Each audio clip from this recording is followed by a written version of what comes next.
for the safety caring, right? So I'm not going too deep inside the theory, but I'm going to try to talk with you about what is the meaning of this, how we really work with this information, right? So,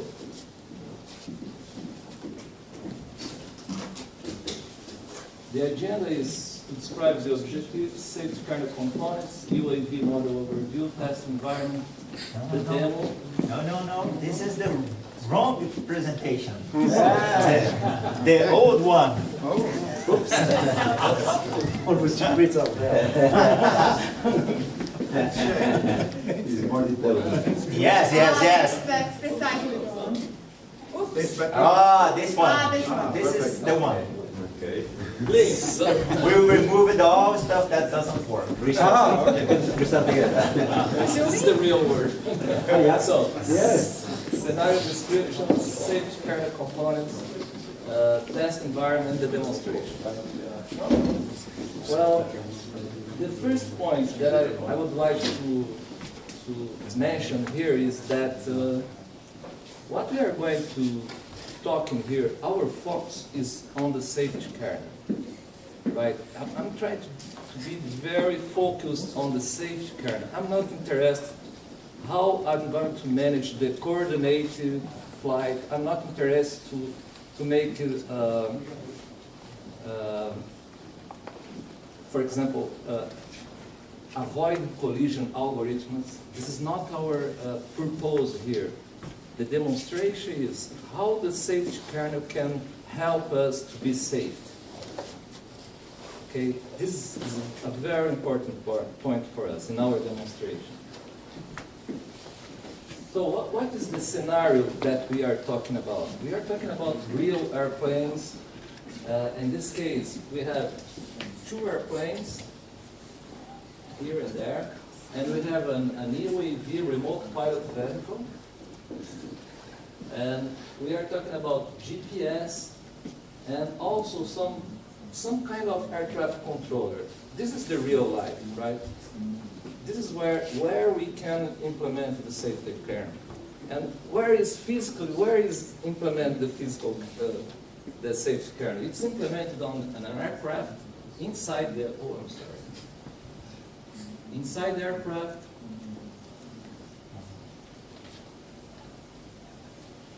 And inside this remote pilot vehicle. We could think, for example, to not have the safety kernel in that the last aircraft. Probably this could raise some discussion at the end, but let's suppose that we have a real aircraft here on the sky, and we have a real remote pilot vehicle on the sky. And each one of these has implemented in itself the safety kernel, right? So what are the information that we are looking in this case study? We are using the GPS information. Both aircraft, all their aircraft has the GPS information, right? This one, the RPV and the other aircraft. And they have also an instrument that's really interesting for us is the ADS-B. ADS-B is a new technology for the aircraft. It means automatic, dependable surveillance system, broadcast system. And what the ADS-B does is receive the information from the GPS, and it sends to the other aircraft what the position of each one. So if I have the ADS-B out, I know where I am, and I send to the other aircraft my position information. Right? This is fundamental in this case study. And the other aircraft send the information for me too. Right? The same information is transmitted to the ground station of the RPV and the air traffic controller. So here we have the same information for the aircraft and for the ground controller. Then we know also that there is another sensor that we are assumed to have it here, is the inertial system.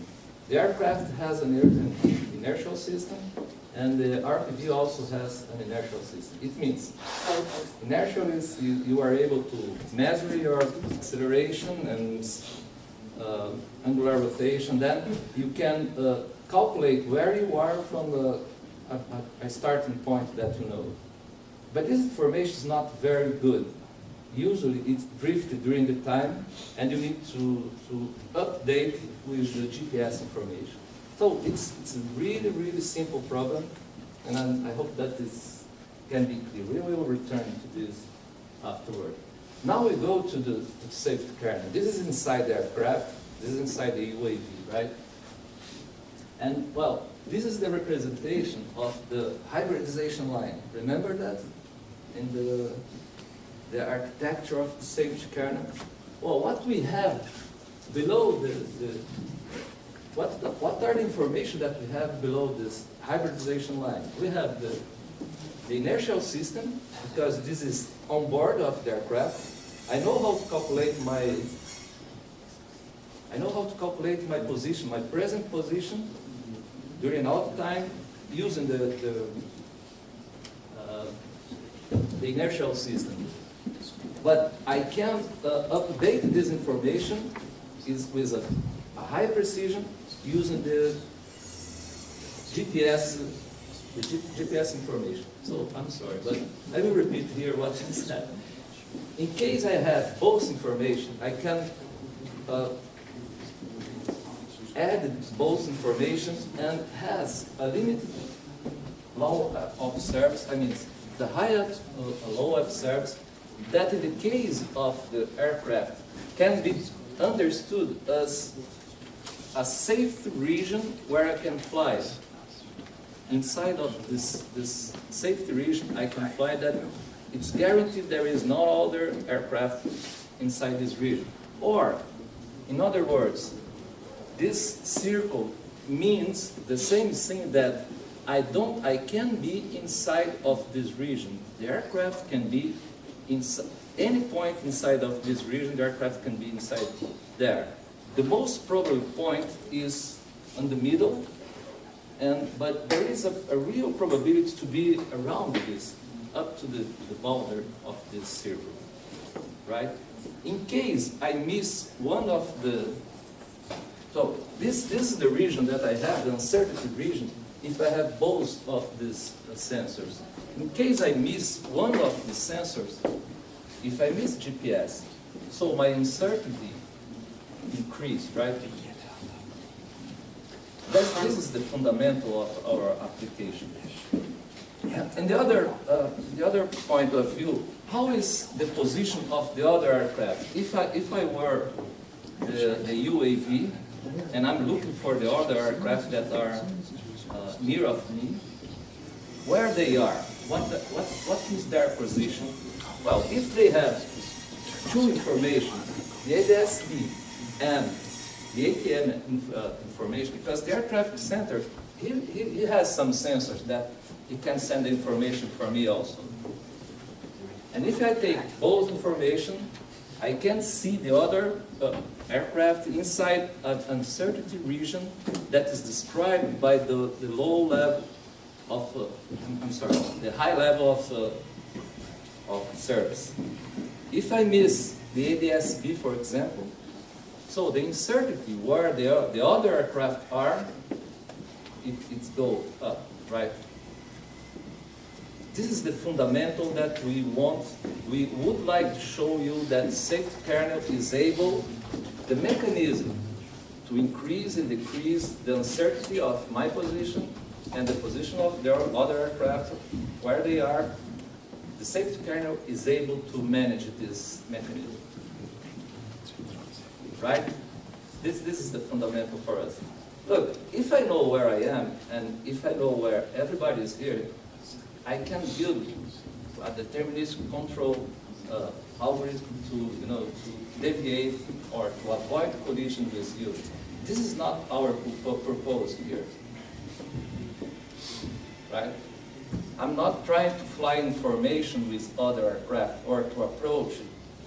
All that I'm trying to show here is that the safety kernel help me to understand my uncertainty on the space and to see what is the uncertainty of the other aircraft. Okay, well, we are trying to the test environment. So we have the simulation that we are going to see there. And we are going to introduce some failures on the sensors, I mean on the GPS or the ADRCB. And this message will go to the safety kernel. The safety kernel will change like this. Yes. The safety kernel change the level of service. The level of service change the uncertainty where the aircraft flies. After that, we are going to do two exercises. It means we are going to put in collision of conflict situation two aircraft. In the first case, we are trying to see with a high level of service. It means both aircraft know where they are and try to solve this problem. And in the second run, we are showing that one of the aircraft is in a high level of service and the other one is in a low level of service, and see what happens. Right? That's it. So.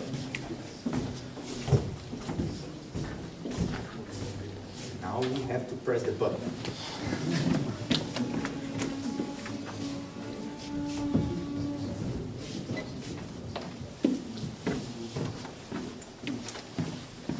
So, just a fast introduction here. What we have here is everything is simulated. So I have where is my here.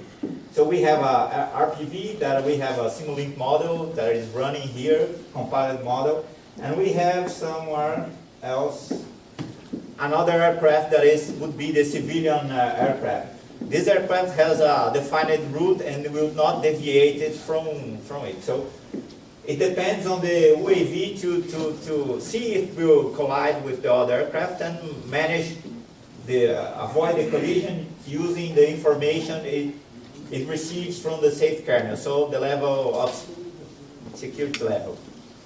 Let's run this. I have to start precisely both aircrafts, otherwise they will not collide.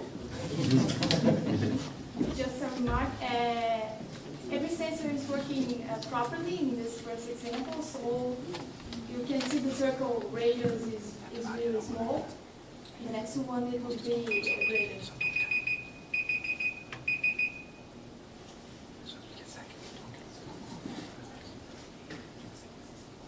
Now we have a very big black box over our aircraft.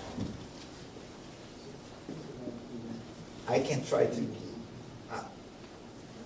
zoom if I find. And as you can see, the UAV did a very small maneuver to avoiding collision with this because it knew that it can pass very near to the other aircraft. If I stop everything here.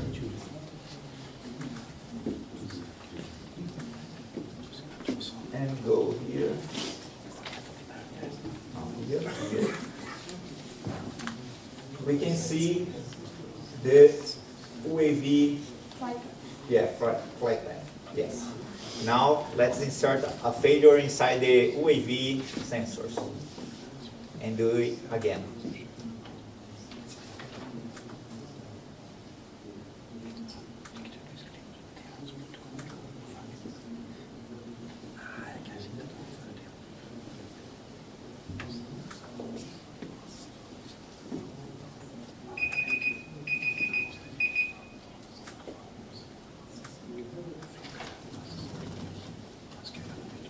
We can't see, but the separation of the UAV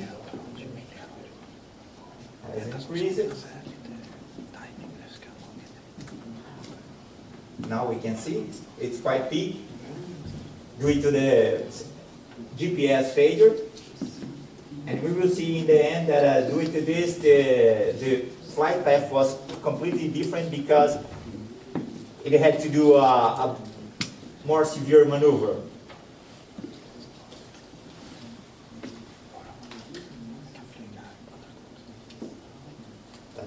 everything.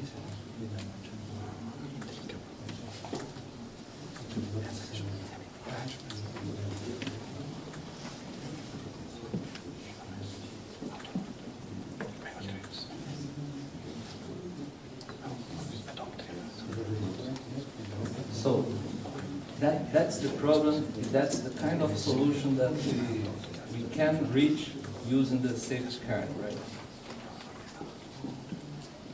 If you know, well, if you would like, we can repeat the presentation, but the dynamics of the system is that one. This is to minimize the maneuver. In both cases, there is no interference of the safety region. You know, this is the base of, we can reach this situation if you define a safety region. It means if you define an uncertainty region around you, around the aircraft. And remember that the idea, what was developed here was not the anti-collision system, right? This is not the object of our study. The question is it work when I drop down one of the sensors, the region moved, the safety kernel really actuate and then separate. So this is very evident that it happens, right? The behavior of the aircraft has changed because the UAV doesn't know exactly where it was. It means it needs a large margin of space to deviate to the other aircraft. And also we could, for example, remember what happens if I found one aircraft, a civilian aircraft, that doesn't use the safety kernel. What could be the problem in that case? Well, we can imagine that separation for the aircraft that doesn't have the safety kernel would be a huge region, right? If you take the same separation that we have these days, it would be something around 3 or 5 minutes for the same point that they have passed. And that's the reason why we are using the space in a way much more efficient and safer when you use the safety kernel. How is taken into account the uncertainty of the ADS-B signals that will be generated or received from other aircraft? Well, in this case, what happened with the ADS-B, we just missed the ADS-B. We can receive it, the signal, but with a low uncertainty of quality.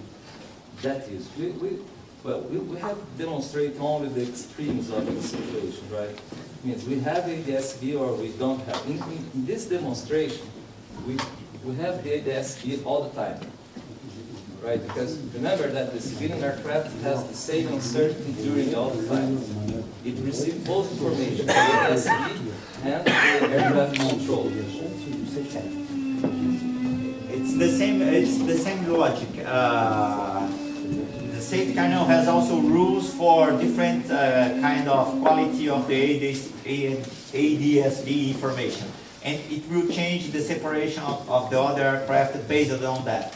So and also as Paris said in the beginning, we consider in this example that the other aircraft also has the safety kernel running there. So it also the other aircraft is also sending its level of service. So there is the level of service that I'm receiving from the other aircraft, and the UAV also has the level of service that it's using for the other aircraft. Maybe the other aircraft is sending all the information, but the UAV is not receiving from the ADS-B. It's receiving from the ATM station. So even though the information it's receiving from the other aircraft says that, okay, my level of service is the best one possible, due to the fact that the UAV is receiving the information from the ground, the UAV will consider a bigger area, a worse level of service. Yes, so there is a delay in information. The information that goes directly to one aircraft to the other aircraft is the same one that goes to the aircraft controller. But when the aircraft controller processes the information and return back this the map, there is a delay in this. So the uncertainty increases. It means the level of service decreases, right? The important stuff here is that we can define rules for every sensor in the aircraft, and based on the status of that sensor, we can